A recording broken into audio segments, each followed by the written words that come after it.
Hello Shiva, ನಿನ್ನಂತವನು ಒಬ್ಬ ನಮ್ department ನಲ್ಲಿ ಇದ್ರೆ the whole Bangalore city will be happy. Sir, first ನಾನ್ ಹ್ಯಾಪಿ ಆಗಿರ್ಬೇಕಲ್ವಾ? ನನ್ ಲವರ್ ಫೋನ್ ಮೇಲೆ ಫೋನ್ ಮಾಡಿ ಅವ್ರ ಅಪ್ಪನ್ ಮೀಟ್ ಮಾಡಿಸ್ಬೇಕು ಬಾ ಅಂತ ಫೋರ್ಸ್ ಮಾಡ್ತಿದ್ದಲ್ಲ. ಶಿವು, ನೀನ್ ನಿನ್ ಡ್ಯೂಟಿನ ಸರಿಯಾಗಿ ಮಾಡ್ತಾ ಇದೀಯಾ. ನಾನ್ ನನ್ ಡ್ಯೂಟಿನ ಪರ್ಫೆಕ್ಟ್ ಮಾಡ್ತಾ ಇದ್ದೀನಿ. ಇನ್ ಸ್ವಲ್ಪ ದಿನ ತಡ್ಕೋ, ನಿನ್ ಲವರ್ನ ನಾನೇ ಒಂದ್ ಮಾಡ್ತೀನಿ. ಓಕೆ ಸರ್, ನನಗೆ ಆ ಹುಡುಗಿ ಬಗ್ಗೆ ಟೆನ್ಷನ್ ಇಲ್ಲ ಸರ್. ಆದ್ರೆ ಅವ್ರಪ್ಪ ಕಲೆಕ್ಟರ್ ಆದ್ರು, ಸಿಎಂ ಆದ್ರು, ಕೊನೆಗ್ PM ಆದ್ರು ನಾನು ಹೇಳಿ ಒಪ್ಪಿಸ್ತೀನಿ. ಒಪ್ಲಿಲ್ಲ ಅಂದ್ರೆ ಅವ್ರ ಅಪ್ಪನ ಎನ್ಕೌಂಟರ್ ಮಾಡಿ ಆ ಹುಡುಗಿನ ದತ್ತು ತಗೊಂಡು ನಿನ್ ಮದ್ವೆ ಮಾಡ್ತೀನಿ. ನೀನ್ ಡಿ ಹತ್ರ ಮಾತ್ರ ಇದೆಯಾ, ಇನ್ನೂ ಸಲೀಂ ಹತ್ರ ಹೋಗೇ ಇಲ್ವಲ್ಲ?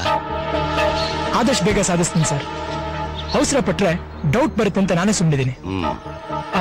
ಸದ್ಯದಲ್ಲೇ ಸಲೀಂ ಬೆಂಗಳೂರಿಗೆ ಬರ್ತಿದ್ದೇನೆ ಅಂತ ಮೆಸೇಜ್ ಇದೆ.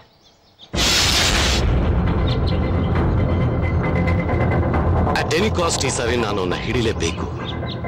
ಮಿಸ್ ಆದ್ರೆ ಸಲೀಂನ ಹಿಡಿಯೋಕೆ ಇನ್ ಚಾನ್ಸ್ ಇಲ್ಲ. ನಾನು ಹಿಡ್ಕೊಡ್ತೀನಿ.